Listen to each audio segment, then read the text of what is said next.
Welcome to Carpe's Corner, so happy that you're here. So take a seat, have a tea, or grab yourself a beer.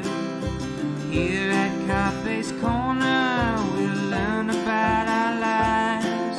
And in between, you might decide to exercise your rights. It's Carpe's Corner.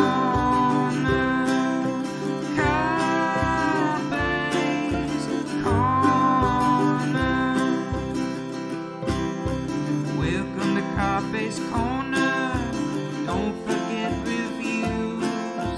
Comment, like, and subscribe is all you gotta do. Here at Carpe's Corner, please appreciate our guests. And just remember, everyone's got something on their chest. In Carpe's Corner.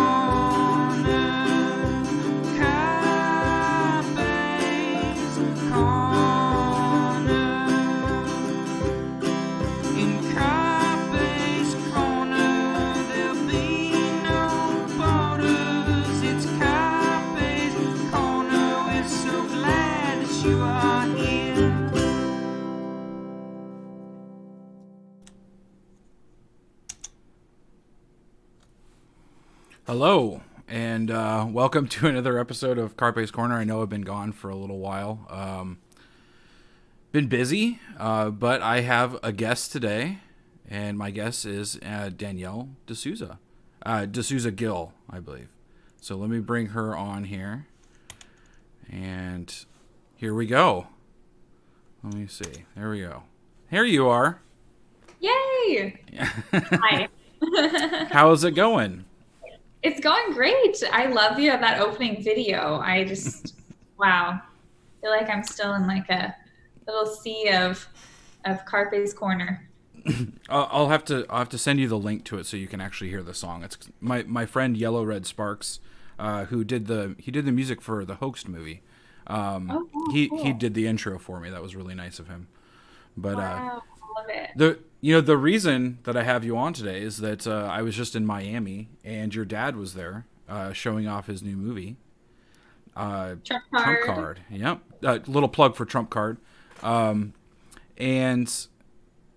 I found out that you had a book coming out, and your book is called The Choice, correct? Yes, and, The Choice, Divided America. And you were in the movie too, by the way. So why don't you tell us a little bit about the book that you have coming out? Yeah, so it's called The Choice, The Abortion Divided America. And in the book, I debunk the left's most common, most popular, and most bizarre pro-choice arguments. So everything we hear all the time from a fetus is a cluster of cells, abortion empowers women, my body, my choice, to kind of more strange arguments like, the child is better off dead. How would we pay for this child with the welfare state? What if the child is abused? There's a lot of suffering that happens in this world. Why should we care about these people? Why not care about these other people? Things like that. And I've talked a lot about abortion, at least just within my family, and sort of I have a Facebook that's not public. It's my private one that has all my high school friends and all that kind of stuff on it. And I'm surprised by how willing even people that are sort of on the conservative side are willing to just sort of let things go, like, oh, well, I don't really like Trump, so I might vote independent or whatever. But what they're really doing is they're allowing Democrats to continue the abortion stuff. They're giving them a chance to put people on the Supreme Court that will allow even more abortion to happen and crazier stuff. But what bothers you the most about the arguments that the left makes? I guess if you were going to, say the biggest one. Yeah. Probably the most frustrating one is that abortion empowers women, that it's a good thing, that it's a positive good. I think when they kind of peddle that narrative, it just goes beyond the whole, this should be safe, legal, and rare, or this is kind of a bad thing, but it's, necessary in some circumstances. I think when they push the fact that it aligns with women's empowerment, or that women have to have abortions in order to, be successful or be happy or any of those things, that is probably the most frustrating. And kind of seeing Michelle Williams when she accepted her Golden Globe Award, and, holding her award, and how choice is what kind of led her to be in the place she was in. I think that messaging is probably the most frustrating. Yeah, it's sort of sick to me too that that you would, in all other cases, you wouldn't put the life of a human being behind your career without getting in trouble for it, like in big trouble. But the left makes that okay. They say, well, if you want to have a good career, then you're going to have to, get rid of that baby. Or if you want to be successful, then you have to have a string of abortions throughout your life to take care of what is really just a choice. I mean, the choice is yours, right? Not the baby's choice, or the choice to get rid of the baby. Exactly. And the choice you're making affects that person's body, and their life, not your life. I'm sure that you address it in the book as well, but oftentimes it's always the what ifs that people bring up. They're like, well, what if a woman is raped and doesn't want to have a baby, and things like that. Now, how would you address that with someone that you're talking to? Yeah, I have a chapter kind of on, the hard cases. What about rape? What about incest? What about those things? And I think it's important to remember that, incest is about 0.01% of the time. Rape is about 1% of the time. Very, very rare. But of course, people on the other side bring that up, even though we're not at a place in the country where they'd say, okay, we should never allow abortion except for rape. If that was the case, I'd say, okay, let's dive in, to that. But regardless, right now it's a little bit of an intellectual exercise. But I think as far as, what makes the most sense, it's just baffling to me that the left argues that the child should have the death penalty as opposed to the rapist. And I think when you look at a situation like that, the child had absolutely no action in that, had absolutely nothing to do with it. It was the rapist that did that, and the rapist should be punished with harsher punishments. And ironically, the left is the one who usually defends the rapist. The left is the one who's against the death penalty most of the time for rapists and serial killers. And so I think we need to keep rapists off the street. They should get the death penalty. And, a lot of us, we don't choose how we come into this world. And the child, I think also, as far as adoption, can be put into a closed adoption situation where the mother and the child, it's completely anonymous. And so she can go on with her life and never have that child as kind of a reminder of that, because oftentimes they bring that up as, the child is a reminder. But there doesn't have to be any kind of connection there. And so I think there isn't enough conversation about adoption and also closed adoptions. So that's a good point. And my sister actually has adopted 2 children. So I'll just say this, that I don't think people realize how many are out there that actually want to do adoption, and the system has been made really difficult, way more difficult than it needs to be to actually adopt children. And there's a lot of things that, number one, it costs a lot of money. Like it costs, tens of thousands of dollars just to get it done. And then, there's other things where it's hard to adopt, because oftentimes, parents will give up certain rights, but then they can be let right back in by little loopholes and things like that. And so, I haven't heard a lot of cases of it recently, but I know that it happens. But I remember a couple decades ago, that there was a really big case of, someone wanting their child back after 10 years or something like that, and then it being this big court battle of trying to rip them away from the only parents they knew. But I mean, that's a horror story compared to the 99.999% of adoptions that go perfectly well. But right.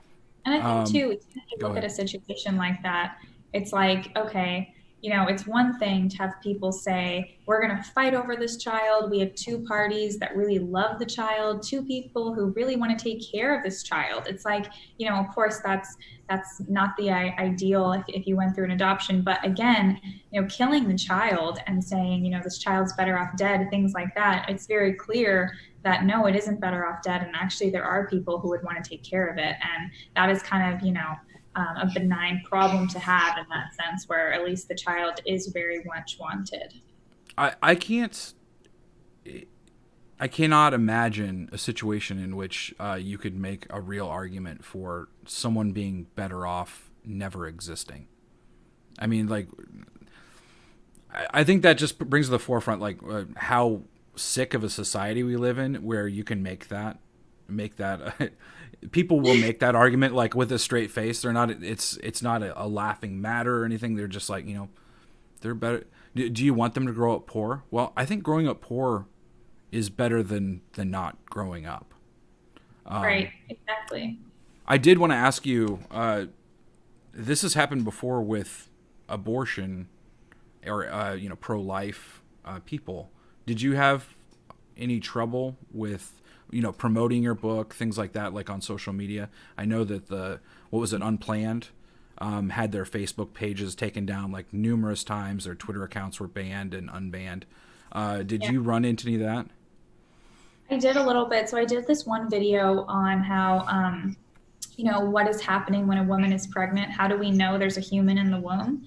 And I basically was talking about how a lot of my friends, because I'm in my 20s, will post on social media, here's my ultrasound and things like that. And people will like the video or the photo and comment on it and say things like, oh, congratulations, and family of three, baby girl, baby boy. So it's just so obvious that everyone knows exactly what's happening in the situation when you step outside of the abortion debate. And only in the abortion debate do people fall into the trap of, oh my gosh, I'm so baffled on, what pregnancy is, what's happening in there, what's coming out of the womb, that whole situation. And so I was kind of trying to show how absurd that is in the video, but I noticed that almost everyone said that they couldn't see it.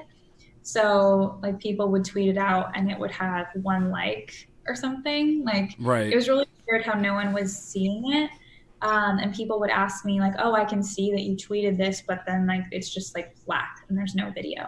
So I've had that happen with videos before.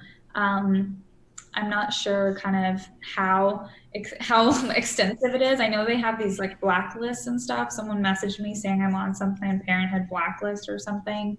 I don't know. Oh boy. So I don't know. And then I just realized I wouldn't want to be on that one. I don't want to be anywhere near those crazy people on some sort of a list. Yeah, I mean, I know they put out this statement or something on how, women for Trump are kind of like a walking, they're self-haters and all this stuff because women have to be pro-abortion. And I think Elle magazine wrote an article about it. And so I saw that. But other than that, I don't know if they're, coming after us or what the situation is, but I just forge onward. What's on the other side of that, though? Like, in order to be a Democrat, you have to be pro-abortion. When they did the Women's March, they wouldn't allow pro-abortion groups to join. Like they took away their womanhood and said you're not a real woman unless you believe in abortion, and wouldn't let them march on Washington. So how can they do that and flip it around and be like, well, I know that there are probably Republicans out there that don't care about the abortion issue, and so maybe they're pro-life, maybe they're not. I think Dave Rubin is on the opposite side of the abortion debate, but he's not required to believe everything that everyone believes to be a part of it. But on the left, we do have a complete lack of diversity, at least through mental diversity and thought diversity. And so I want to go back to what you just said, though. The point about everyone on social media, or everyone in the world basically, understands exactly what's going on, and that's absolutely true. There is no point in time where someone says to their friends, congratulations on your clump of cells. You know, Yeah. that's not something that happens, and no one is confused about what is happening with their friend who is pregnant. They're not confused about it. But when you do get into that debate with somebody, then suddenly it's well, we're not sure, or nobody knows, and but there's photographic and video evidence of, and ultrasounds. I mean, you can hear the heartbeat and all those things. So I think that's a really smart debate, and I think it's something that we should have more often. I think, and I'm going to let you talk here in just a minute. I swear to God. But I think we should have that debate more often and stop allowing people to put us in the position where we have to pretend like they're stupid. Because I think we do that with 100 other issues. But you go ahead.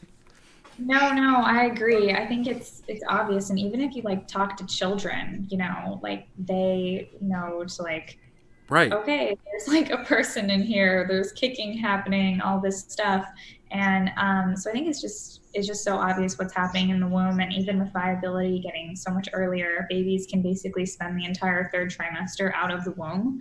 So the fact that we have third trimester, you know, late term abortions, the fact that that is still going on and pushed by the Democrats, it's just shameless. And I think it's really sad that a lot of Republicans don't unite on this issue, at least regarding late-term abortion. I mean, most Americans, according to polling, are against late-term abortion, are against federal funding for abortion, even if you're a Democrat.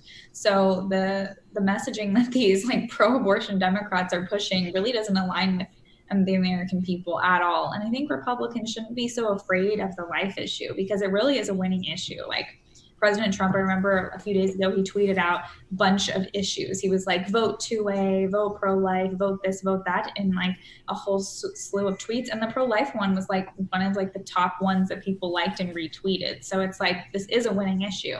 But even if it wasn't a winning issue, it's just a matter of facts and the science and what's right and what's wrong. And killing is, I think, bad. We should all agree killing is bad. I think that's in the Bible somewhere. I'm not sure. I think it was high up on the list of things not to do.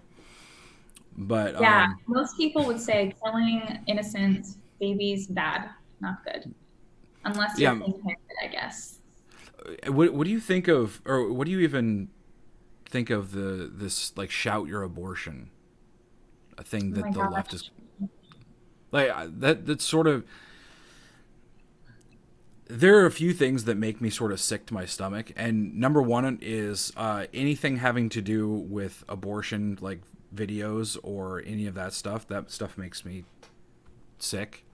Or seeing people shouting out their abortions. That's another one that just sort of turns my stomach. Like, how do you get to that point? Yeah, I wrote about that in the book. This woman named Amelia Bonow basically founded Shout Your Abortion. Oprah shared her stuff. It was on Oprah's website. It's just shocking to me, the fact that they actually think that is a positive message. You know, it's one thing to say, okay, I talked to this woman, she's just stuck, and so we're going to try to, how can we get through this? And obviously I would say, okay, let's find a way to go the adoption route and all of that. But, the fact that they say, let's celebrate abortion, shout abortion. I've explored their website. They have all kinds of t-shirts, all kinds of fingers. Even like there's this one called, God Loves Abortion, and it's like pointing to the sky. They do like little halos and stuff like over, babies, and it's just really sick actually to see the kind of imagery and the wording that they use to basically make it out like they're the people who are of faith, they're the people who actually are on God's side, when they're actually just manipulating imagery and wording in children to advocate for abortion. That's really disturbing. So they have God Loves Abortion and little halos over aborted. Yeah. Yes, exactly. And it even reminds me too of kind of what Kamala Harris was saying in the debate with Mike Pence.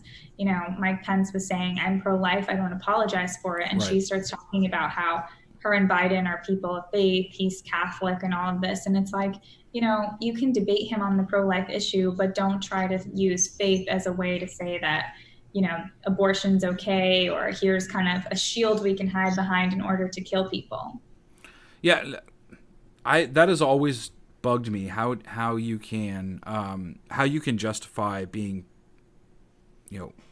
pro-abortion,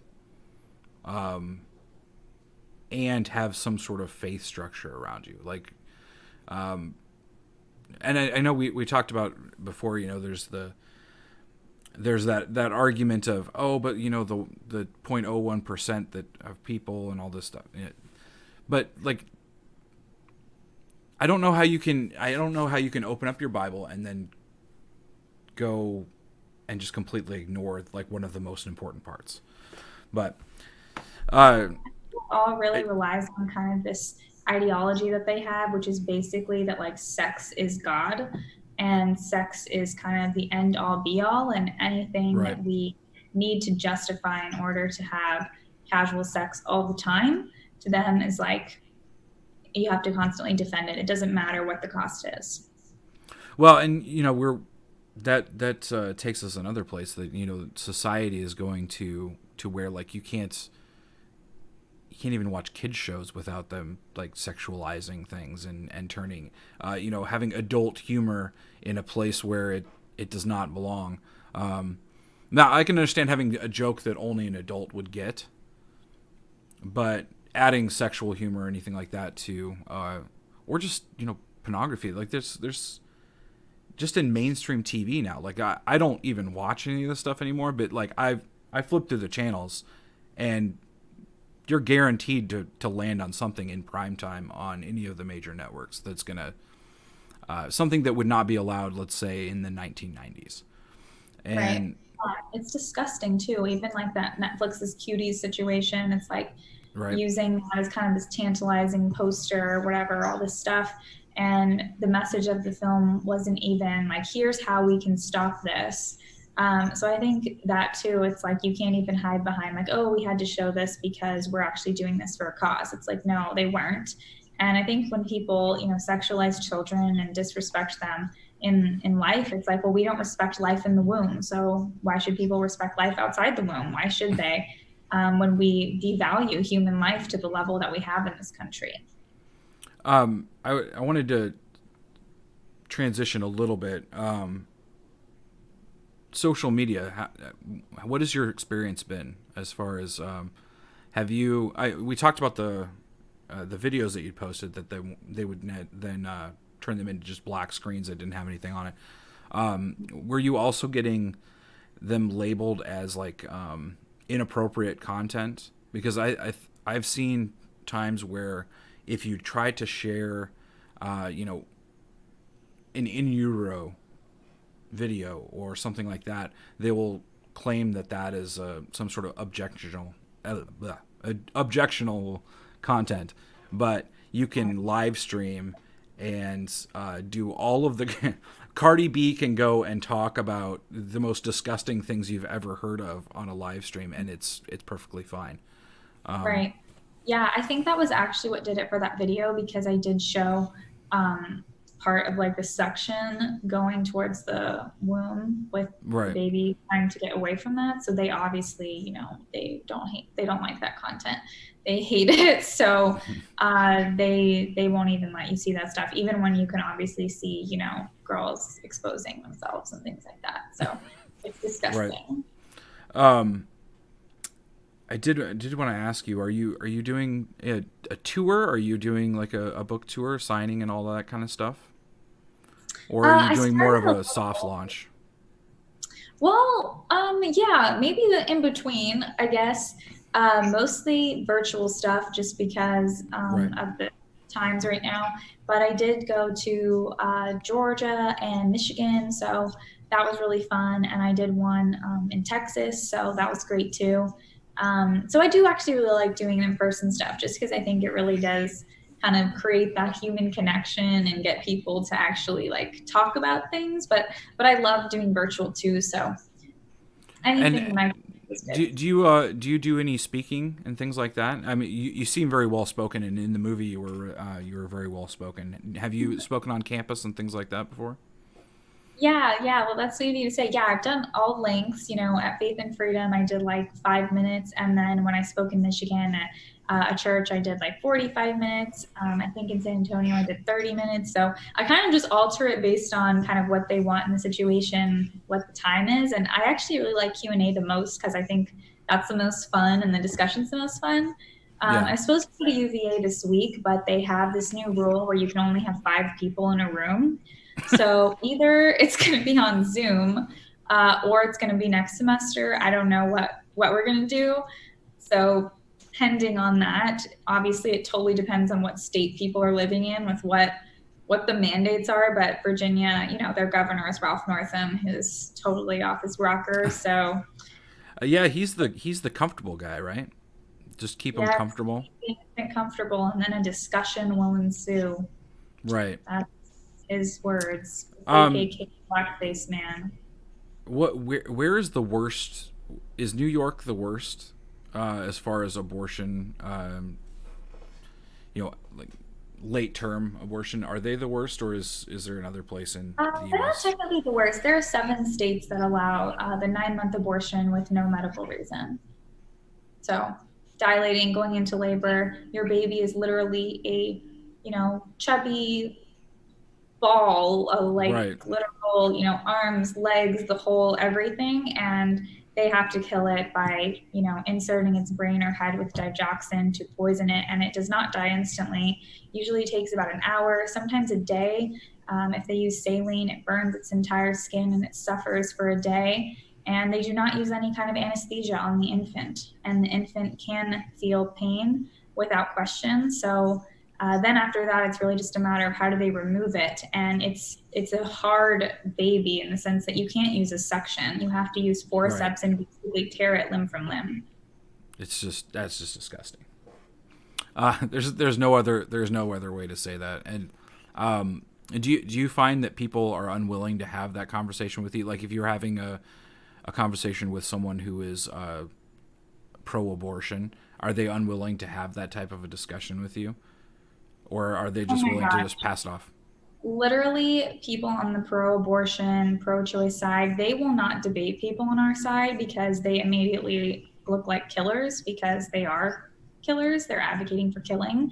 And it's like they just can't even put their arguments up against ours. Basically, for someone to believe in the pro-choice, pro-abortion advocate, they have to kind of pull you into a vacuum so that you are kind of, agreeing with their presuppositions of, it's a cluster of cells and all this stuff. So as soon as you start looking at science, as soon as you start actually looking at what abortion is, they're losing. Their argument is over. So no, there really isn't a ton of conversation between both sides. But I think the reason I wanted to make it in my book so that I start with the pro-abortion arguments, I start with the pro-choice arguments, is because there never is any debate in real life. Right. Like actually exchanging the ideas, like actually saying like, okay, let's dive into back alley abortions. Let's look at the numbers. Let's dive into like all of these kind of quibbles, all these points. And so I think you kind of have to do it in a book format because they just won't actually do it in like an hour-long debate or something. Yeah. Now, oftentimes pro-choice, and I don't like saying pro-choice. I like to say pro-abortion just because choice sounds like it's some sort of good thing that they're giving you. Like, oh, now you have a choice. But oftentimes they will talk about how that, Planned Parenthood and all these things are providing valuable health care to women. And I've done just the very basic research on all this kind of stuff. Google research, which is the most important type of research, really. And you can find out right away that Planned Parenthood they would not exist without the abortions. Like they could not cover the costs of operating costs without them, and they don't actually provide very many services at all. They talk. Who was it that talked about breast cancer screenings and mammograms, and they don't even have the ability to do those. They can give referrals, but you can also walk into a doctor's office and say, I need a mammogram. So how did we get to this point where you can just make up these arguments and then never ever have to back them up, and then also call yourself like the party of science, where there's actually no science going on? Yeah, exactly. Yeah, I have a whole chapter on Planned Parenthood. It's one of my longest because there's literally so much to debunk and they have so many lies. And the first one I go into is that 3% lie, abortion is only 3% of our services. And in reality, if you look at it, like Washington Post, gave it multiple Pinocchios, and you can see that basically they count every abortion this as like the same procedure, a surgical procedure. They'll count as one procedure, equal to giving someone a pregnancy test, giving someone an STD test, giving someone a condom, giving someone a birth control pill. So basically already, if they do all those things for one person, they've diluted it to like this abortion procedure was actually only like 1/7 of what this person received, Right. because we gave them all this other random stuff. So even according to their numbers, they perform hundreds of thousands of abortions per year. They're the largest abortion provider in the country. So there's no like illusion that, oh, they're actually, curing women of cancer. And like you said, they don't provide mammograms. So this idea that if Planned Parenthood is gone, women won't receive health care is completely wrong, because there are some states that have one or sometimes no Planned Parenthood locations. And the women in those states obviously get their health care other ways. So they're all You mean they can still get it? They can still get health care? Yeah, exactly. And it's like, if you look at the women in New York and California, where there are a bunch of Planned Parenthoods, it's like, okay, they're not, getting cancer less often than the women in Kansas. So Right. to act like this is about these other, health services, that's just not true. Well, so you're talking about the services and everything, and I've tried to explain this to people. I had this one really long Facebook fight a long time ago about this, and they were trying to tell me about how that it's just this tiny percentage of what they do, and then I compared it to, and I don't know if this is a good analogy or not, but I compared it to like McDonald's saying that they don't actually sell hamburgers.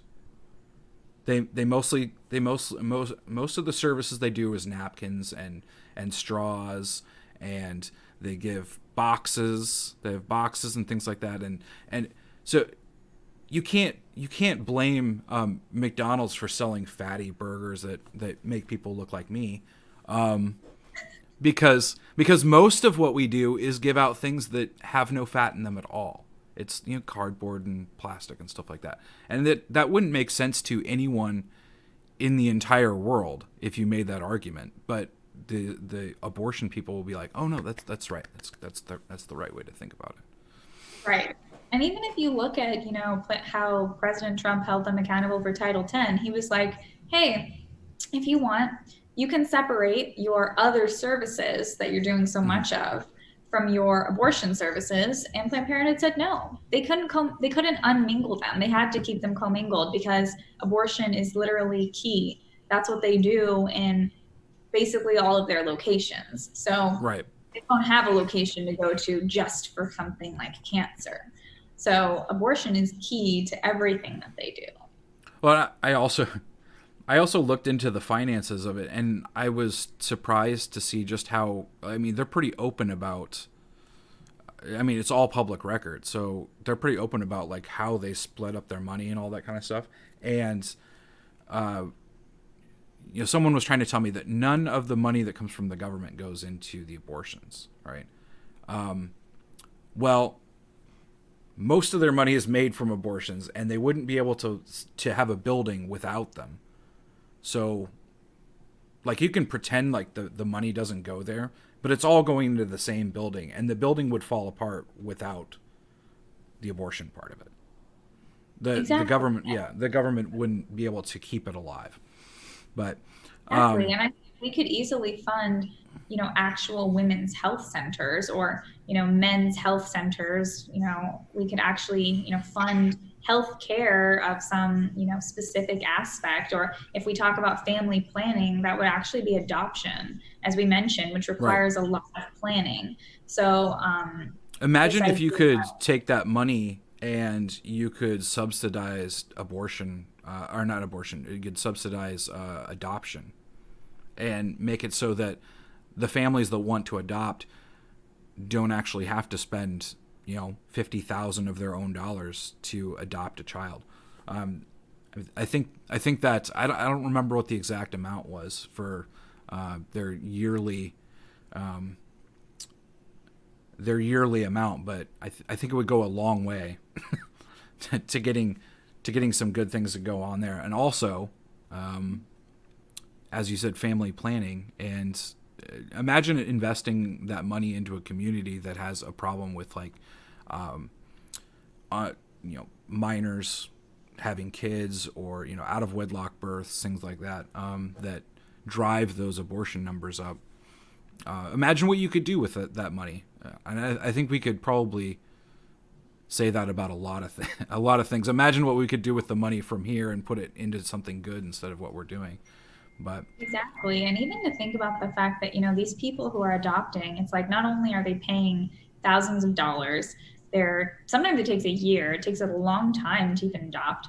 There are about 35 families, waiting for every child available to adopt. So basically, if you're the birth mom, you can pick kind of whoever you want to adopt it. Basically, look, and you get to decide. So this idea that these people who are adopting, I mean, even now with Amy Coney Barrett, they're demonizing her for having adopted two children. Yeah, I'm sure they're currently yelling at her right now. I haven't watched today, but I watched a bit yesterday, and they are really, really stuck on this idea of continuing Roe v. Wade and continuing the murder, basically. I keep going back to this because it's just so unbelievable. The amount of bloodlust that the left has for this issue is, I hope it really, I hope that's the last straw, and people will finally wake up to just how bad all of this stuff is that you would have a party that bases its entire platform.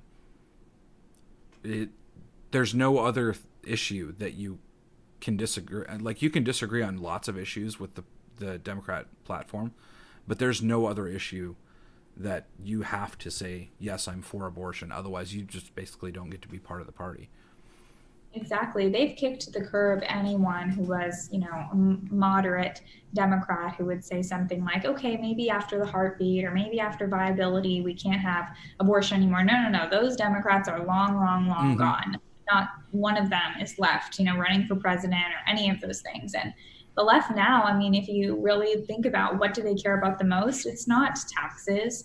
It's not, helping the poor or any of those things. It's abortion. Abortion is what they're willing to fight for and die for, basically. Right. And they're going to pull out all the stops on Amy Coney Barrett this week. I think the Handmaid's Tale people already showed up. So I don't know. I think that's their strategy. I'm sure that was super effective, and I'm sure everyone changed their mind after seeing the Handmaid's Tale people show up.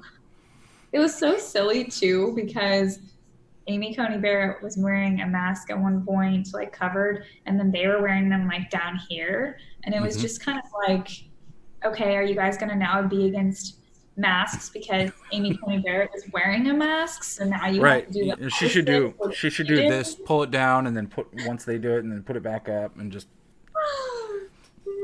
It's the world we live in is so insane. We can't talk about medicine. We can't talk about anything without it turning into this.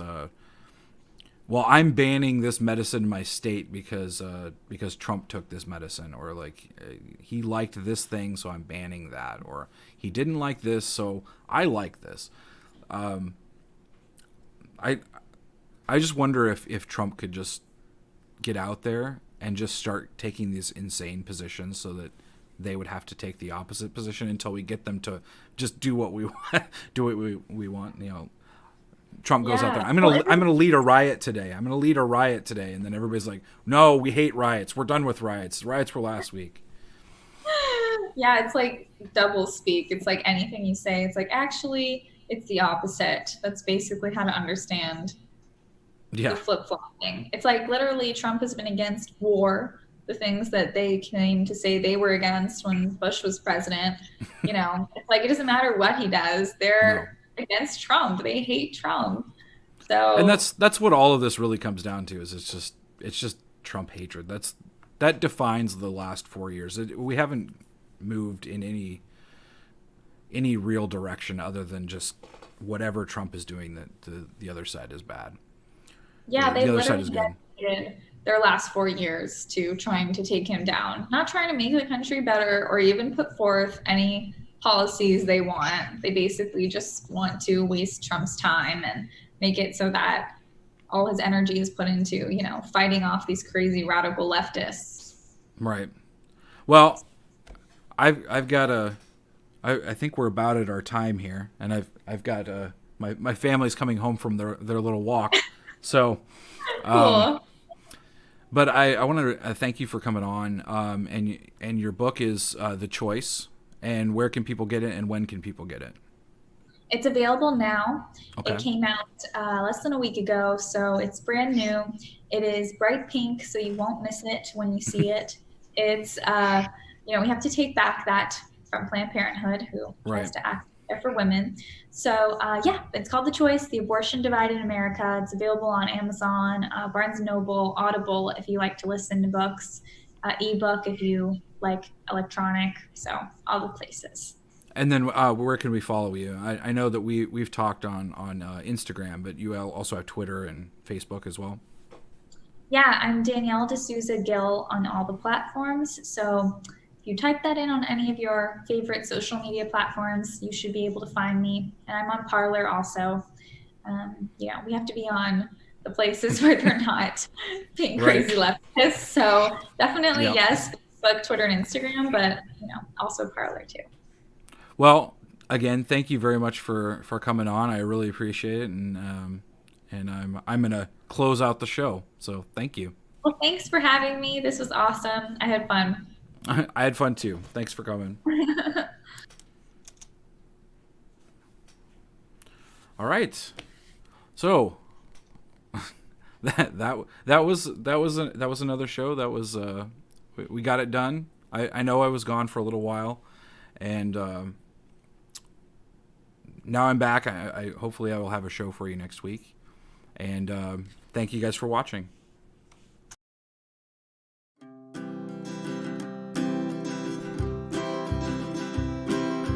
Welcome to Carpe's Corner, so happy that you're here. So take a seat, have a tea, or grab yourself a beer. Here